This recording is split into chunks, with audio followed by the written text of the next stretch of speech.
Bonjour à tous, bienvenue, nous sommes ensemble aujourd'hui pendant 3 quarts d'heure. Une émission un petit peu spéciale déjà parce que nous sommes en public, vous l'entendez sans doute. Un public autour de nous dans la salle informatique du collège parce que c'est la fête de l'institution aujourd'hui au collège donc. Et nous sommes ensemble jusqu'à 16h15 et tout de suite il est 15h36. Les titres du journal. Tout d'abord, le référendum sur un mariage homosexuel en Irlande. David Cameron qui a été réélu pour un second mandat en Angleterre. Également, les attentats qui ont été joués en région parisienne récemment. Les séismes au Népal.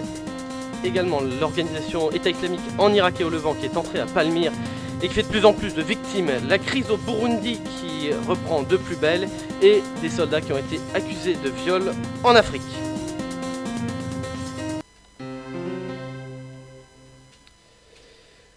Pour ouvrir ce journal, parlons des panthéonisations qui ont eu lieu hier, donc à Paris. C'est une cérémonie qui a été présidée par le président de la République François Hollande au son de ceci.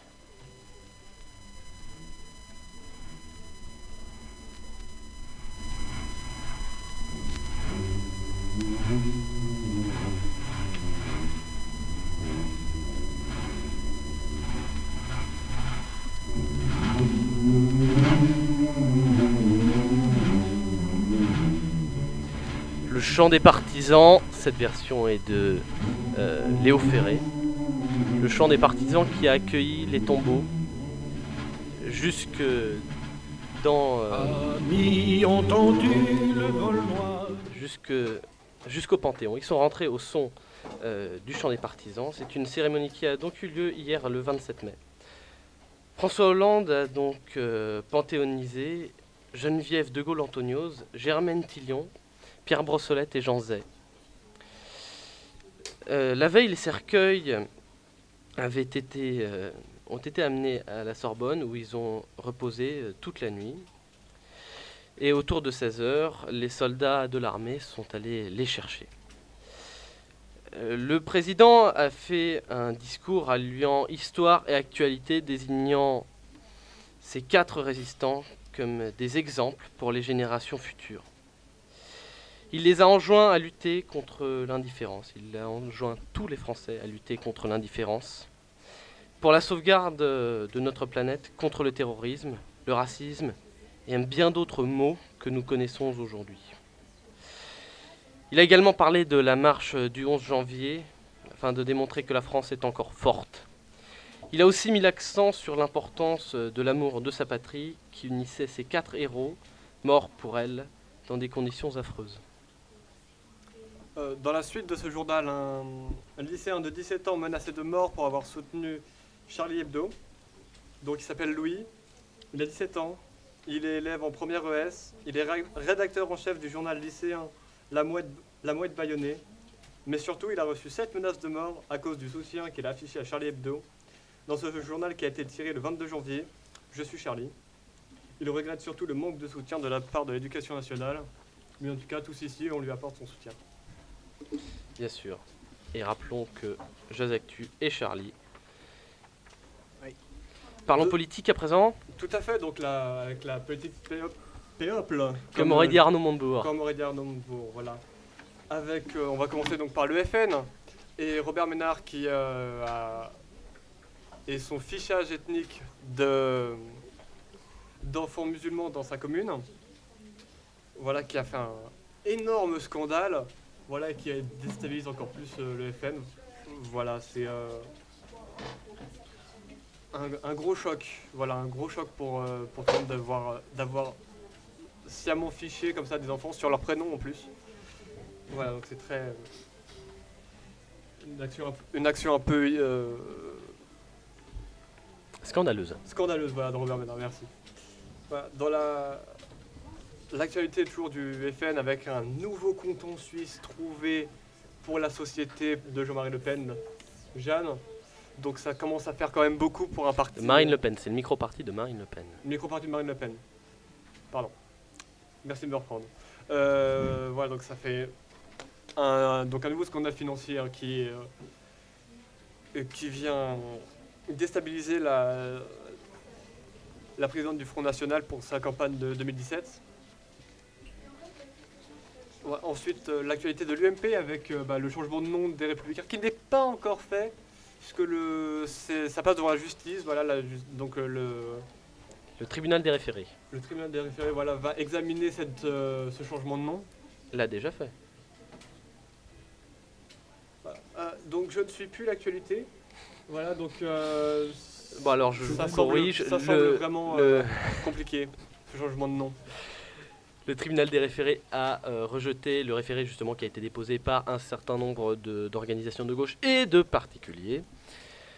Mais certains ont fait appel de la décision. Après, je ne sais plus exactement de qui il s'agit, mais donc il y a un appel de cette décision.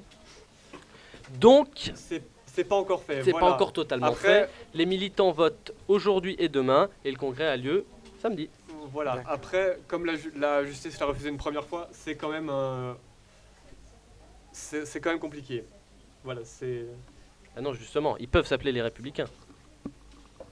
oui, mais enfin c'est Bref, Bref. avançons.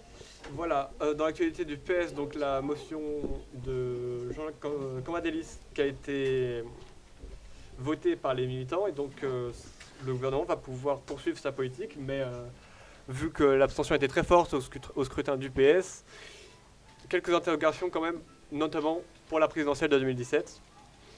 Et voilà, et pour finir cette page politique, Daniel Cohn-Bendit, qui est donc devenu enfin citoyen français. Voilà, depuis mai 68, il a mis un peu de temps quand même. Il était, on le rappelle, allemand. Tout à fait. Il avait une carte d'identité allemande et il est maintenant devenu français. Également dans l'actualité, la croissance française au premier trimestre qui est donc repartie, ou à défaut d'être repartie, mieux que prévu. Puisqu'au premier trimestre de cette année, d'après l'INSEE, la croissance s'est établie à 0,6%, alors que le gouvernement avait tablé plutôt sur 0,4%. C'est donc une première éclaircie dans le ciel économique français. Bon, 2 attentats ont été déjoués en région parisienne. Les autorités françaises ont déclaré d'avoir arrêté un individu qui préparait un attentat contre une ou 2 églises. Un homme qui se l'homme qui se préparait à ces attentats, Sid Ahmed Glam. Glam. Dites-le à la française, ça va être plus simple. Oui, Sid Ahmed Glam. Voilà, bon, j'essayais un peu de faire un peu, voilà. A aussi suspecté d'avoir commis un homicide en région parisienne. Son petit frère de 9 ans a signalé sa radicalisation à la police. Cette dernière recherche d'ailleurs des complices. Ils ont déjà mis 3 au garde à vue, bien qu'ayant relâché certains. Il est persuadé que ces attentats auraient été commandités par une organisation terroriste localisée en Syrie. En Europe, toujours, David Cameron a été réélu. Tout à fait, donc lors des législatives du 7 mai dernier, le Parti conservateur est arrivé largement en tête, avec 36... Plus largement que prévu. C'est ça. Sachant qu'on l'annonçait perdant, hein. Enfin certains l'annonçaient perdant. Au coude à coude avec les travaillistes. Et bah non, puisque le Parti conservateur remporte 36,9% des suffrages, alors que le Parti travailliste recueille 30,5%. Donc David Cameron va pouvoir continuer sa politique, mais il a quand même quelques obligations qui devra suivre, notamment un référendum sur l'Europe qui pourrait bien lui jouer quelques petits tours. Y aura-t-il Brexit, oui ou non? That is the question. Voilà, sachant que c'est un débat très très très compliqué en Angleterre, cette sortie de l'Europe, pas parce que déjà faudrait y être entré, j'ai envie de dire, mais bon. L'Irlande, François. Oui, donc le référendum sur le mariage homosexuel en Irlande. Donc, les Irlandais ont approuvé le mariage homosexuel à 62,1%, donc au cœur d'un référendum dans lequel tous les partis politiques ont appelé au oui. Donc de plus, les partisans du non, notamment l'Institut Iona, donc voulant défendre les intérêts... D'accord, excusez-moi. Donc, où j'en étais donc Yona, l'Institut- t'étais au parti Yona. Non, l'Institut Yona, pardon. Pardon. Donc l'Institut Yona, donc un groupe voulant défendre les intérêts de la communauté catholique, ont accepté la défaite. Donc c'est un vote historique dans l'un des pays les plus pratiquants d'Europe, et cela a fait des vagues jusqu'au Vatican. Une défaite pour l'humanité selon le numéro 2 du Vatican. Recueilli par le Nouvel Obs, il me semble, ces propos du numéro 2 du Vatican. L'Obs. Parce que maintenant, le Pardon. Vatican a une... François, toujours à propos d'Edward Snowden qui... Qui réagit aux lois de l'après-Charlie. Voilà, merci. Donc le projet de loi donc déjà La loi sur l'enseignement Voilà. elle-même, oui. Merci. La loi du renseignement a été mise en application récemment.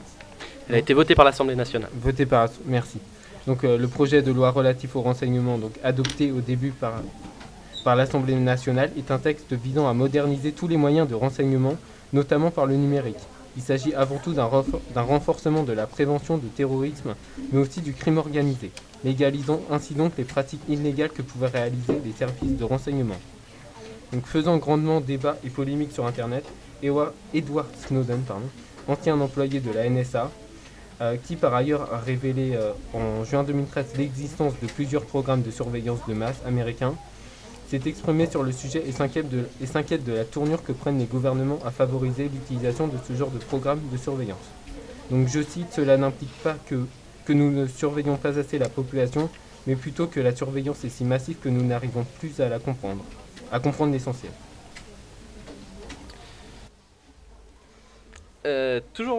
Voilà. Toujours les États-Unis et le renseignement, avec cette fois-ci le Sénat américain qui a rejeté la loi sur les pouvoirs de la NSA. Voilà. Donc, suite au scandale provoqué encore par Edward Snowden, donc en juin 2013, employé de la NSA, qui a rendu public des informations confidentielles concernant un système de surveillance et d'écoute des gouvernements américains et britanniques. Donc, la loi sur les pouvoirs de la NSA, donc soutenue par Barack Obama, cette loi consistait à une limitation des pouvoirs de la NSA qui collectait des millions d'informations privées. Malheureusement, le Sénat n'a pas réussi à faire passer cette réforme, ne manquant que quelques voix sur un total de 60. Donc cette réforme du Freedom Act modifierait un article très controversé du Patriot Act, une réforme appliquée à la suite des attentats du 11 septembre 2001, qui autorise les services de renseignement et de sécurité à accéder aux informations privées détenues par des particuliers ou des entreprises. Le Népal a subi des gros dégâts, Lucas. En effet, depuis le 25 avril, une série de secousses assez violentes frappe le Népal. On n'en démonte pas moins de 5 actuellement. Le premier séisme du 25 avril de magnitude 7,8 a fait plus de 8000 morts et plus de 17 000 blessés sont recensés. Il s'agit du séisme le plus puissant ayant touché le Népal depuis le tremblement de terre de 1934, ayant fait environ 17 000 morts au Népal. La crise au Burundi à présent, François. Toujours moi. Donc, le Burundi, excusez-moi de la prononciation, donc Pierre Nkurunziza. Merci. Donc, actuel président burundais, donc, lance son 3e mandat à la présidence de la République et est désigné candidat à l'élection présidentielle datée au 26 juin 2015 par le Conseil national, et ce qui a provoqué des heurts et des protestations de l'opposition. Donc, le 13 mai 2015, Pierre Nkurunziza, en déplacement pour un sommet à Dar es Salaam pour la situation de crise de son pays. Il est victime d'une tentative de coup d'État de la part du général Godefroy Niyombare, qui annonce depuis une radio que le président et son gouvernement sont destitués de leurs fonctions.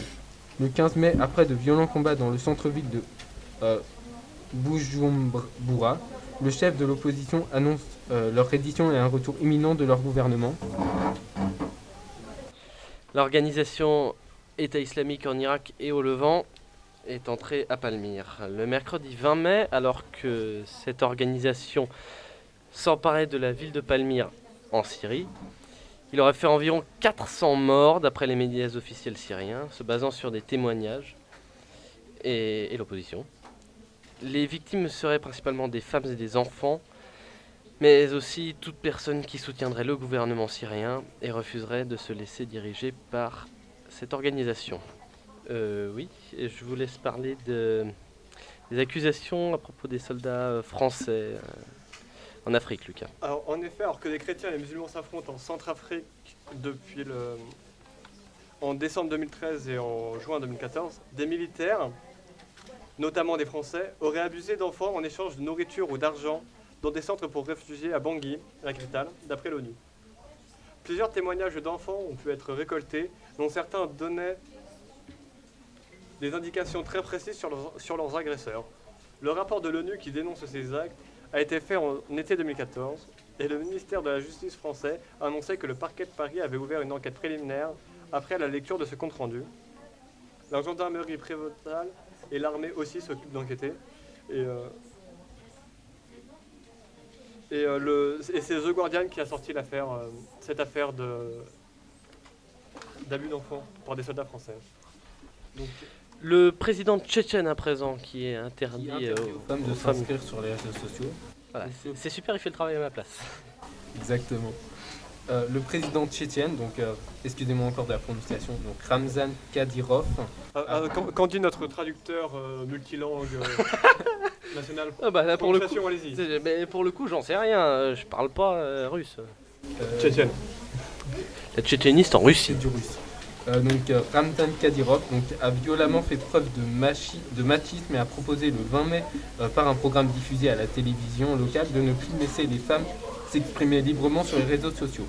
Donc je cite, enfermez-les à double tour, ne les laissez pas sortir et elles ne posteront plus rien.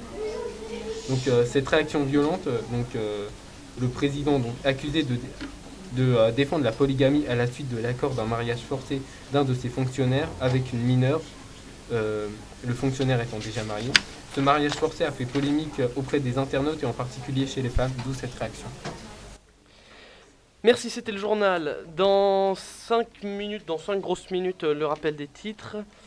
Et tout de suite, une petite pause. On se retrouve dans 1 minute.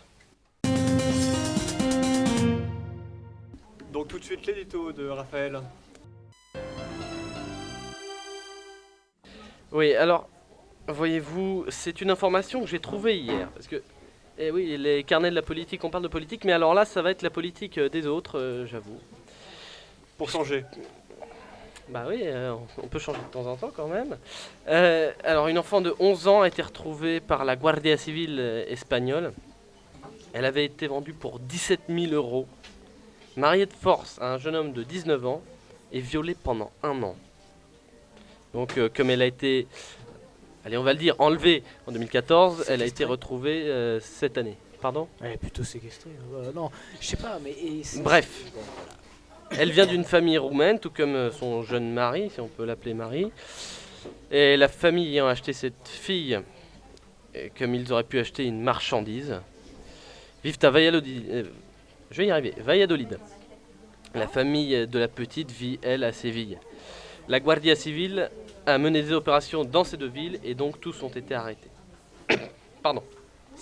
Par ailleurs, cette jeune fille n'a pas seulement, j'ai horreur de ce terme en l'occurrence, mais elle n'a pas seulement été violée pendant 1 an, elle a également été réellement réduite en esclavage et non sexuel. Hein.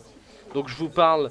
alors ça c'est ce qu'a dit la Guardia Civile. Elle a été obligée à faire des travaux agricoles avec des journées de travail intenses et sans recevoir aucune rémunération.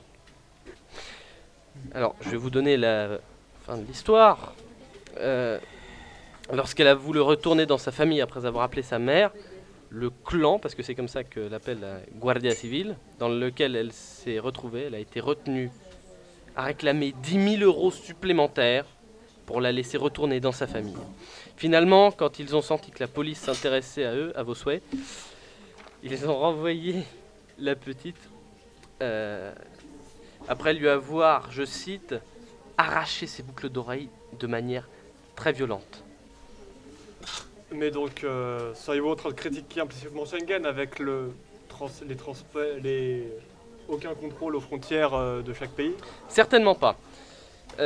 Certainement pas parce que Schengen, c'est une des plus grandes avancées de l'Europe. puis de l'Union européenne. Hein. Je dirais même que c'est tout le contraire.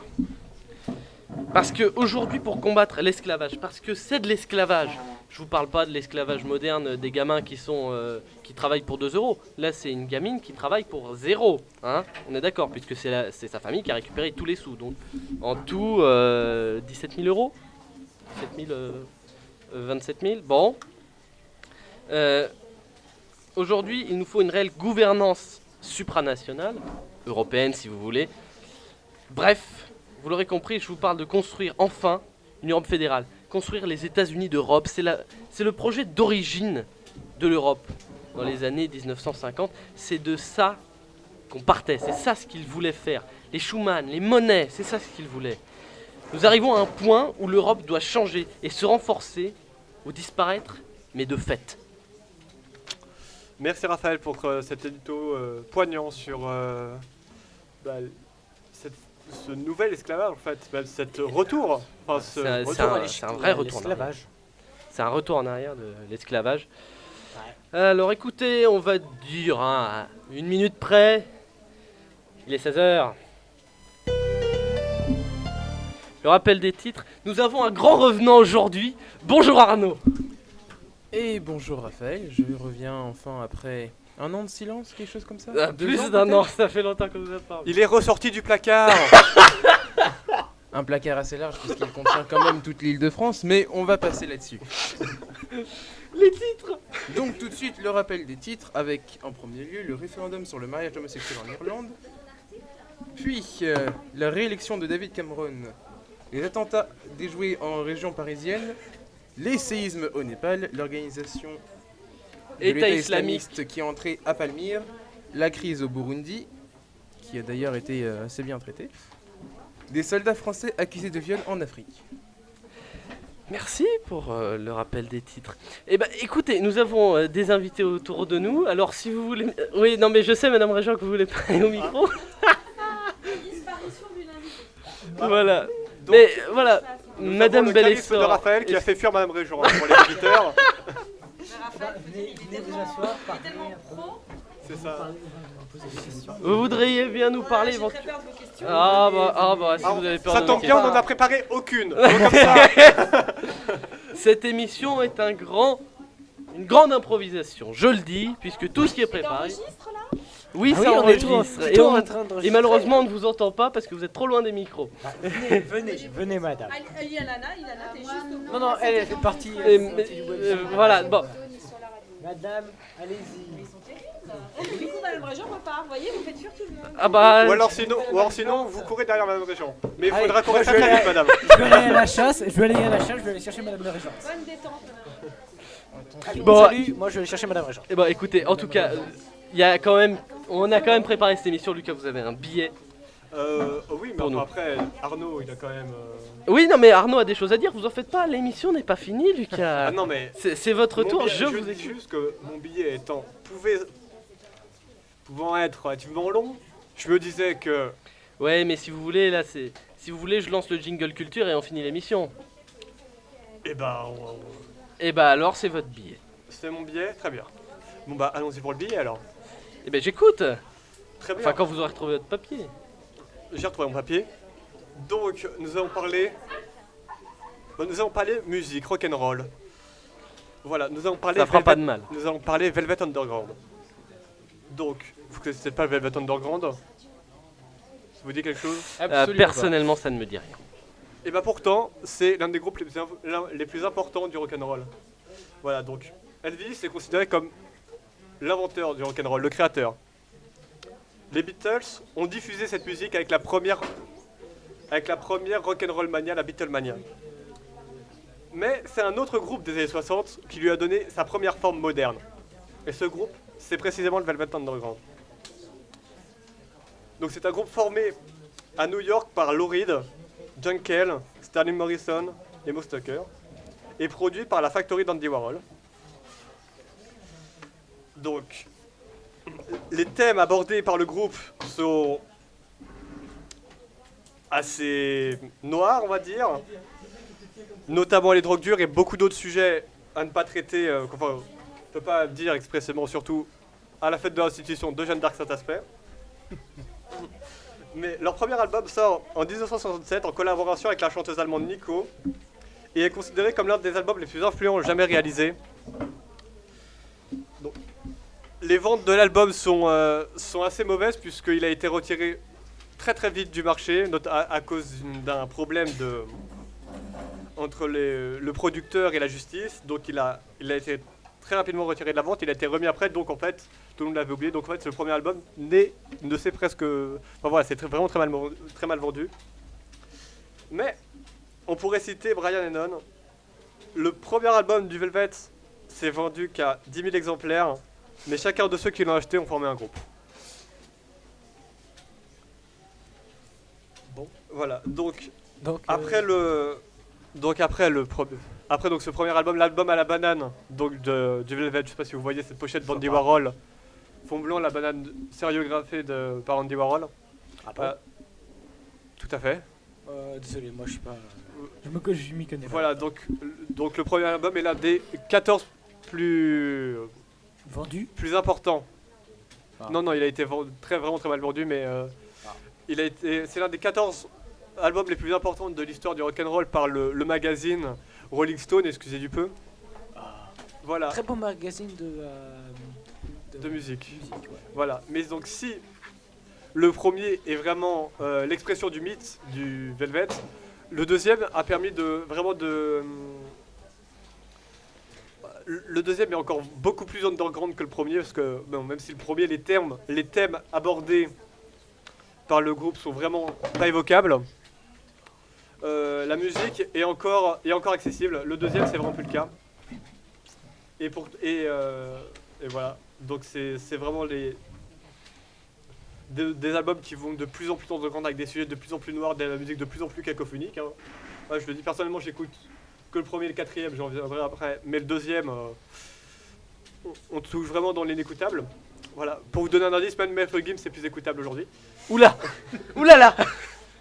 Bien que ce soit des styles différents, ça donne quand même un Alors, échantillon du niveau. ça... Voilà, mais après, c'est surtout un groupe qui a fait beaucoup de tournées, ils ont traversé les États-Unis. Ils n'ont pas eu beaucoup de problèmes avec la brigade des stupes américaine, mais ils auraient pu. Ah oui, voilà, enfin, le tube du groupe s'appelle quand même Héroïne, je vous laisse imaginer la suite. Allez, d'accord. Voilà, mais lors de la production du quatrième album, Loaded, Lou Reed claque la porte du studio parce qu'il y a ça devient invivable, le groupe se commence vraiment à disloquer, avec en plus les tensions entre deux fortes têtes du rock'n'roll qui sont Lou Reed et John Cale, deux génies, mais complètement antithétiques en fait, les meilleurs ennemis en fait, j'ai envie de dire. Et donc peu à peu, les membres du groupe originel vont disparaître, se disperser. Mais pourtant le nom du Velvet Underground existera toujours. Mais c'est le manager qui les aura, donc il n'y aura plus personne du Velvet à part... donc en fait, le Velvet Underground va continuer, mais aucun membre n'est dedans. Donc c'est quand même fou comme histoire. Pourquoi pas? Tout à fait. Donc je propose, on reforme un groupe et on s'appelle les Beatles. Voilà, mais au début des années 90, marque la renaissance du Velvet avec notamment, donc les membres vont se rapprocher, notamment Lou Reed et John Cale qui vont se rapprocher après leur album hommage à Andy Warhol et leur concert à la Fondation Cartier sur la rétrospective Andy Warhol après sa mort. Andy Warhol qui est mort en 1987. Mais en 95, une nouvelle dispute entre les deux meneurs du groupe va apparaître et le groupe là, c'est bon, c'est complètement fini. Et pourtant, voilà, il y a John Cale et Lou Reed vont faire chacun de leur côté une carrière solo. John Cale est encore en vie. Lou Reed est mort l'année dernière. Non, il y a 2 ans, en 2013. Et voilà. Mais malgré le caractère très chaotique du groupe, surtout de ses deux leaders, le Velvet aura une importance considérable sur le rock des décennies suivantes. David Bowie, le mouvement punk, le glam rock, tous ont été influencés par le Velvet. Le post-punk aussi, donc en fait, les groupes des années 90 et du début des années 80 sont directement influencés par ce groupe. Et encore aujourd'hui, on en trouve même dans l'électro, même dans tout le mouvement électro par exemple. C'est le côté underground du Velvet qui revient.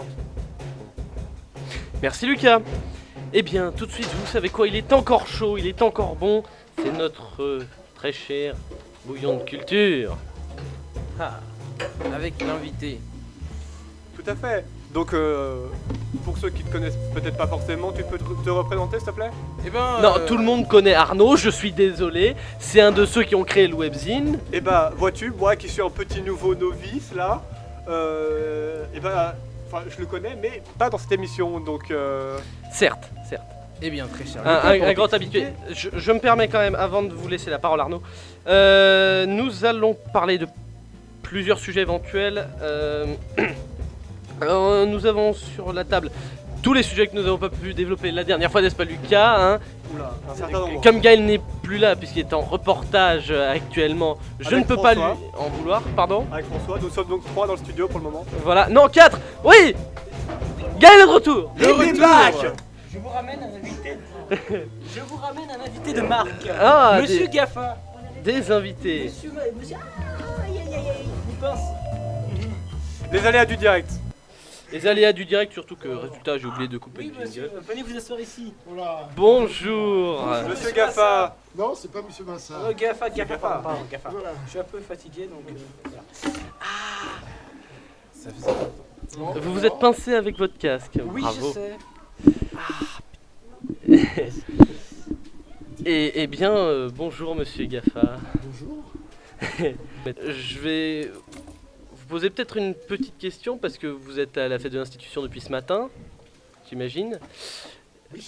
Voilà, alors que je vous avoue que j'ai été obligé de m'absenter ce matin. Donc, je me permets de vous demander qu'est-ce qui s'est passé depuis ce matin à la fête de l'institution. Ah, mais ça, il aurait fallu demander à Monsieur Bensegheni et à Madame Bouchy, puisque c'est eux les organisateurs qui ont pris en charge Ouais. l'ensemble de l'organisation. Mais il s'est passé énormément de choses, aussi bien sur le collège que sur le lycée. Il y avait tous les tournois sportifs, le collège, les tournois sportifs, tournois de... Oui, si on peut dire ça, on peut dire un tournoi aussi. En fait, il y a une représentation de meilleurs talents, de l'ensemble des talents, et puis il y a une sélection de ces talents qui ont été faits. D'ailleurs, les tournois ne sont pas complètement terminés, puisqu'il y a eu une présélection le matin, et cet après-midi, il y a la plupart des finales qui vont se faire là, Ouais. qui sont en train de se faire. Je précise. Ce matin, il y a eu la célébration eucharistique aussi, Oui. qui a drainé à peu près une centaine de personnes, élèves, collégiens, lycéens, et quelques parents qui étaient là aussi. C'est un moment important aussi pour rendre grâce pour cette année, pour cette fête. Voilà.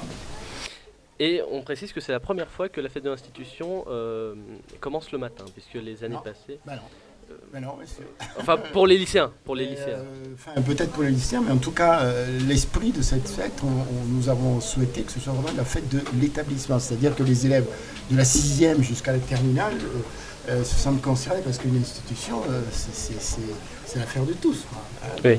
Je sais que bon, il y a eu quelques réticences, notamment au niveau des terminales, même au niveau de quelques adultes, parce qu'on a le souci du travail, on a le souci des heures qu'on risque de perdre. Mais bon, je pense qu'il faut qu'on apprenne ensemble à peut-être à consacrer aussi du temps pour faire de notre institution une unité, une famille quelque part, entre guillemets, que tous se sentent concernés de cette dynamique, de cette vie qui est propre à notre établissement, de la 6e jusqu'à la terminale.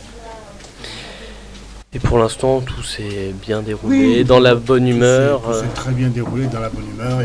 Les adultes ont participé, les élèves ont participé. Il y a un climat très sympathique, très convivial, formidable. Et très chaud. Il fait chaud, c'est vrai. Oui. On ne va pas se plaindre. Hein. C'est mieux que quand il fait froid. C'est une belle journée, tant mieux. Merci beaucoup. Et je précise que là, tout autour de nous, puisqu'il n'y a pas d'image, des élèves de tout niveau. Après, je ne sais pas, puisque je suis arrivé en catastrophe dans le studio, de tout niveau, du collège, du lycée. Et ça nous fait très plaisir de voir du monde. Et comme ça. j'aurais peut-être une question pour M. Gaffa, justement. Et par exemple, en ce moment là, au rez-de-chaussée du bâtiment où nous enregistrons, il y a tout un travail de M. Perru et de M. Dagnay sur la... Alors, justement, je voulais voir si M. Dagnay et M. Perru étaient là. Je ne sais pas s'ils sont là. Monsieur Perru est là, mais Monsieur Dagnay est allé retrouver Madame Dagnay avec, avec les On danseuses. fait une représentation dans la grande salle de théâtre. Oui, votre question c'était... C'était justement, est-ce que pour vous, parce que est-ce que ça permet pas aussi de voir, de faire un point chaque année sur l'établissement avec toutes ces archives qui viennent, puisqu'il y a quand même des archives de jusque 1901 et 1928 qui sont présentes ici. Est-ce que ça, pour vous, cette fête, c'est pas aussi un moyen en même temps pour se souvenir des racines de l'institution, mais aussi pour peut-être, je sais pas, pour préparer le futur par rapport au passé et au présent aussi? Alors, oui, c'est vrai ce que vous êtes en train de dire, parce que c'est un lien, je crois qu'il faut le lire en lien avec ce que je viens de dire, à savoir, quand on a parlé de la fête de l'institution, c'est une fête qui concerne tout le monde. Il faut le lier à l'histoire de l'établissement. Et l'histoire de l'établissement, c'est important que les jeunes qui fréquentent cet établissement aujourd'hui, les adultes qui ne connaissent pas et qui travaillent dedans, etc., puissent lire un peu l'histoire de nos établissements, parce que nous étions deux établissements, nous avons fusionné, de lire l'histoire de nos deux établissements et voir quelle histoire nous sommes en train de construire aujourd'hui dans le prolongement des deux histoires. Ça me paraît très important. Et au moins, c'est important de savoir quelque part d'où on vient. Même si on ne sait pas pourquoi. Voilà, c'est déjà, on connaît cette phrase. Et donc le livre de M. Perru Le livre de M. Perru et de M. Daguenet nous retrace un peu l'histoire de nos deux institutions, de Jeanne d'Arc d'un côté, Saint-Aspect de l'autre, et à partir de ces histoires-là, l'histoire qui est en train de se créer aujourd'hui, cette union de ces deux établissements, c'est une nouvelle histoire qui se poursuit aujourd'hui. Je pense que c'est important. Et d'ailleurs, que ce soit M. Perru, que ce soit M. Daguenet, ils ont fait un travail colossal d'archives, de renseignements, et un produit fini qui est super. Un livre qui est donc lancé aujourd'hui. Lancé aujourd'hui, qui est normalement dédicacé dans une des salles. Je ne sais plus tout à fait dans quelle salle. C'est au rez-de-chaussée, deuxième salle à droite. Très bien. Parce que je me souviens plus quelle classe c'est dans. Et sachant que c'est la chose, parce que là nous sommes dans le bâtiment des 5e pour cette année, alors que ça a alterné pour nous à notre époque. C'était le bâtiment des 3e, et 4e. 3e et 4e, ça a alterné. J'y ai passé ma 5e et ma 4e, donc ça change. Ça dépend des années, c'est normal. Et je peux poser une petite question au CPU, vous êtes pour un ancien élève. Question, oui, mais est-ce que comme je suis un ancien élève, est-ce que les élèves sont plus désagréables aujourd'hui qu'il y a quelques années quand j'étais encore... Désagréables dans quel sens? Je sais pas si vous avez plus de problèmes de discipline ou pas. Personnellement, j'ai pas fait de bêtises, mais... Je ne sais pas s'il faut quantifier l'affaire de discipline ou pas de discipline, mais je crois qu'il faut accepter que les choses changent, que le monde change, l'histoire de l'être humain change, avance. Les jeunes que nous avions il y a 10 ans, ce ne sont pas les mêmes jeunes que nous avons aujourd'hui, ils arrivent avec leur histoire aussi, avec ce qu'ils sont, et nous, éducateurs, on se doit de rester en alerte pour pouvoir les accompagner le mieux possible. Bon, est-ce qu'il y a plus de problèmes, moins de problèmes, ça, je ne sais pas. Les choses sont différentes aujourd'hui. On fait face à d'autres types de besoins, d'autres types d'accompagnement. Face à ces nouveaux besoins, il faut que nous, on trouve les bonnes mesures d'accompagnement. Voilà. Merci beaucoup. On vous remercie d'avoir répondu à nos questions et d'avoir voulu participer à cette émission. Merci beaucoup, je suis désolé. Merci à vous et bravo pour votre travail, je trouve que c'est bien qu'il y ait J'ai réussi à trouver deux élèves qui voudraient bien... je sais pas s'ils peuvent, mais... Gaël, je suis désolé, je garde un œil sur l'heure et Arnaud, je vous lance parce que vous voulez nous parler d'un livre. Merci. Depuis le temps. Merci beaucoup. Merci Monsieur Gaffa. Que j'attendais cette occasion. Que vous attendiez cette occasion et que j'attendais personnellement que nous parlions enfin de livres dans cette émission. Il va être temps de commencer à refaire l'éducation culturelle de nos jeunes étudiants. Et ben voilà, j'ai commencé, merci de prendre le relais. Bon Dieu de bon Dieu. Bon, commençons tout de suite avec... Allez-y. Commençons tout de suite avec une lecture très abordable et franchement que je conseille à n'importe quel élève, même professeur de l'institution. Un livre de Sorge Salandon, donc qui n'est pas le dernier et qui n'est pas le premier. Le 4e mur, qui a reçu dernièrement le prix Goncourt des lycéens. C'est donc 2013. un livre... Ou 2014. 2014. Ouais, merci. C'est donc un livre très un livre très personnel et à la fois très historique, puisque c'est un livre qui essaye de retracer plus ou moins quelques faits sur le conflit et la guerre civile qui a opposé les différentes populations du Liban. Donc n'est-il pas besoin de rappeler que le Liban a été une zone très, très conflictuelle pendant les années 80 notamment. Et donc ce livre au titre très évocateur nous permet d'en comprendre quelques causes. Je vais donc vous expliquer deux ou trois petites choses. Ce livre parle de théâtre. Aussi étonnant que ça puisse paraître, ce livre est un livre qui parle de théâtre. Parce que le personnage principal est un metteur en scène. Bon, pas très talentueux nous allons avouer, mais c'est un metteur en scène. Un metteur en scène donc qui a pour mission de faire jouer l'Antigone de Jean Anouilh, oui, celle de Jean Anouilh, par différents acteurs libanais issus de toutes les factions en guerre au moment présent. Une belle tentative de faire un joli pied de nez à la guerre qui serait la bienvenue dans certains conflits de la région aujourd'hui. C'est vrai que c'est assez... C'est un très beau livre. Ouais, pour ce que j'en- je Ça a l'air vous assez avoue que intéressant, ça a l'air d'être un livre assez intéressant, ça parle de théâtre, c'est bien, je sais pas quoi dire. Non, ça a l'air vraiment intéressant, j'aime le théâtre, mais ça a l'air vraiment très bien. Continuez si je vous prie. Vous pouvez nous faire lire un petit extrait, faire un peu à la... Évidemment. Ça peut pas faire de Quand même un mal petit extrait. comme sur France Inter. Voyons voir. Qu'est-ce que je pourrais bien vous choisir? Tiens, je vais vous choisir un extrait du prologue parce que le prologue est particulièrement intéressant.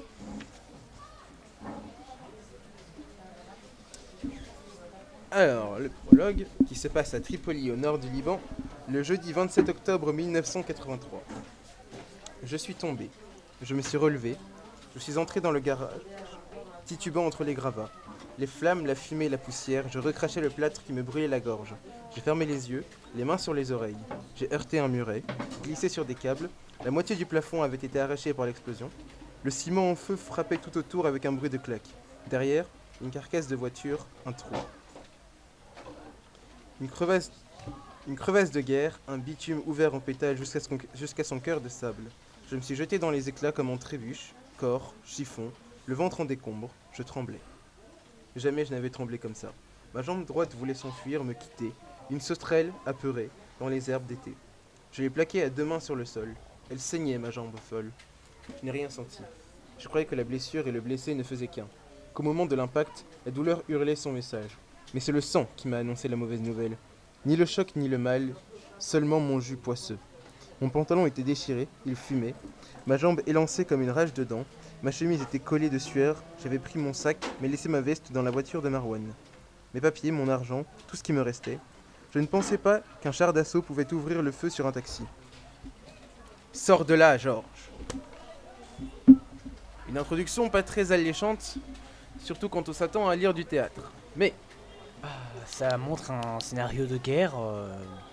Ce qui est dans le livre, ça se passe. Hein. C'est la guerre, donc je vois pas pourquoi il y aurait... je dois vous avouer que à ce sujet-là, le livre est quand même assez réaliste, écrit dans un style simple qui permet donc à n'importe qui de saisir toute l'intensité émotionnelle du moment tout en étant capable également de faire preuve de suffisamment de distance pour pouvoir se représenter donc les conditions de vie qui étaient usuelles à l'époque. Je suis obligé de vous couper parce que l'heure tourne, Arnaud. Merci beaucoup pour nous avoir parlé de ce livre. Et Gaël, vous allez nous parler de la légende du blues, B.B. King. Ah oui. On va pas partir sans avoir parlé de lui. Oui, quand même. Je précise, avant que vous commenciez, je me permets de Bien sûr, préciser bien sûr, tout de bien même que cette émission est bien sûr la dernière de l'année scolaire. La prochaine émission aura lieu bien sûr cet été. En juillet, nous ferons une émission par semaine. Je pense que j'aurai le plaisir de retrouver Arnaud pendant ces émissions. Évidemment. Vous verrez des petites surprises parce que ce sera des émissions plutôt différente de ce que nous faisions jusqu'à présent. Oui, Lucas, vous vouliez dire un mot Je dis juste que l'équipe là que vous avez entendue sera, en plus de notre rédactrice Natacha qui n'a pas voulu prendre le micro, c'est La timide. Et, Juste un peu timide. et Ilana, et également Ilana là, qui n'a pas pris le micro non plus mais qui a fait un super reportage photo.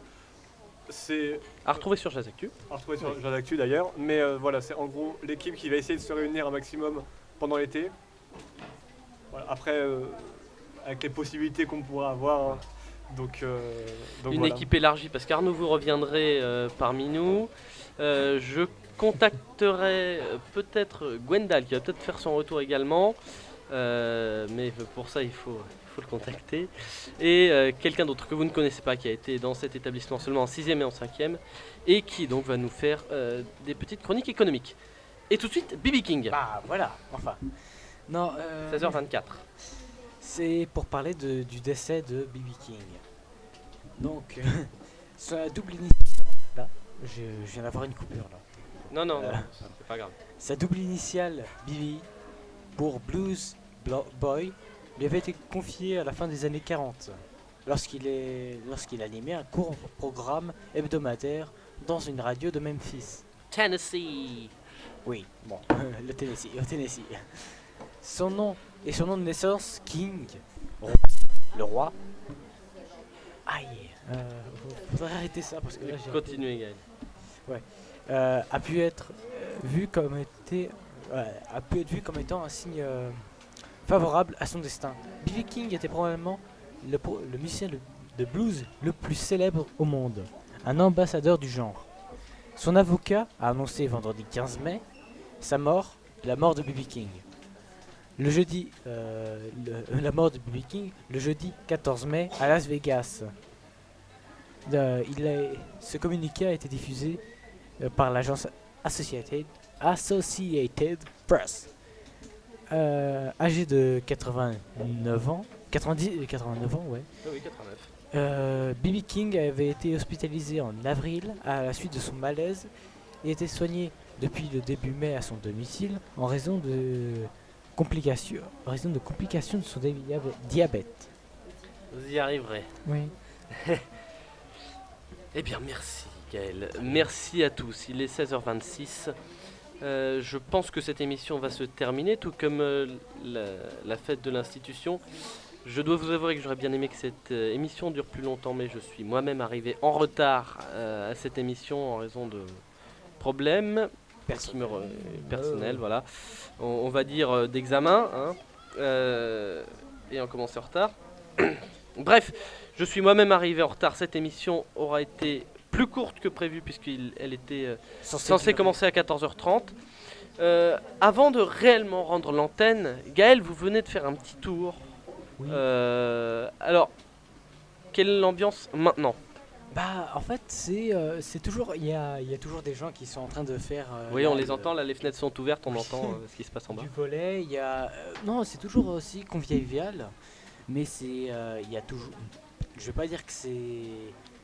On sent que la fin approche. Oui, on sent vraiment parce que les gens commencent. Il y a de moins en moins de personnes dans les stands. Il commence à y avoir plus de personnes qui sont en train de s'asseoir sur les bancs, se reposer un peu.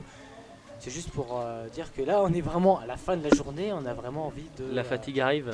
Oui, ça se sent et il y a moins de personnes dans les stands. C'est la fin de la journée, tout le monde est fatigué. Voilà quoi. Et ce matin, comment ça s'est passé au lycée, vous qui y étiez? Bah, c'était quand même.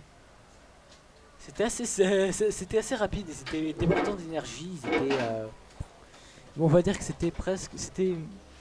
Je vais pas dire pire, mais c'était encore. Il y avait beaucoup plus d'énergie qu'il y avait. Beaucoup d'intensité? Oui, beaucoup d'intensité. Il y avait beaucoup plus de.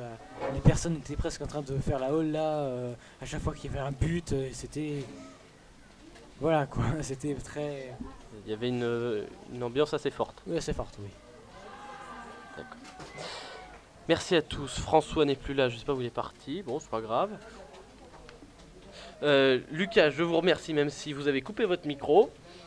Et celui qui est à côté de vous, sinon c'est pas drôle. Hein. Arnaud, merci beaucoup. À bientôt à tous. Merci à ceux qui étaient autour là, dans la salle qui a commencé à se vider. Merci de nous avoir donné cette salle également à la direction. Merci à Madame Damon aussi, parce que je lui dois une fière chandelle pour avoir été rédacteur en chef de ce webzine pendant 3 ans. Merci à tous et à bientôt.